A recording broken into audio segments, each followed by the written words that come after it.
అమలు చేస్తా అన్న హామీలు ఇస్తా అన్న పథకాలు విడుదల చేస్తామన్న నిధులు ఇయ్యకుంటే ప్రతిపక్ష పార్టీలు పంచులేసి పరువు తీసినాయంటే ఏమో గాని ఇచ్చినా కూడా ఇజ్జ తీసి గజ్జె గడుతురు అపోజిషన్ వాళ్ళు. అగో అట్లెందుకనంటే రైతు భరోసా రైతు బంధు కింద సర్కార్ ఇచ్చే పైసల కంటే అవి ఇస్తున్నామని ప్రచారం చేసుకునే తందుకు సభలకైతున్న ఖర్చే ఎక్కువ అనుకుంటా ఎక్కిరిస్తున్నారు కార్పార్టీలు. రైతు భరోసా రైతు బంధు ఏ పోతున్నామని ఓ సభ, ఇస్తున్నామని ఓ సభ, ఇచ్చేనాడు పేపర్ల అడ్వర్టైజులు, ఇట్లా చేసే పని కంటే చెప్పుకునే దానికైతున్న ఖర్చే ఎక్కువ అనుకుంటూ వస్తే ఈ మాటలైన కట్టర్ కాంగ్రెస్ కార్యకర్తలేమో ఇది గమ్మతే ఉన్నది. చేసిన పని చెప్పుకుంటే తప్పే ఉందా?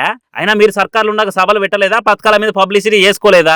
ఎందుకు ఒట్టెటిగా బట్టగాల్సి మీదేసి బదనాం చేస్తారు అని అనుకుంటే బగ్గున మండి పడితే కారు కర్తలు కౌంటర్లు ఇస్తారు గట్టిగానే.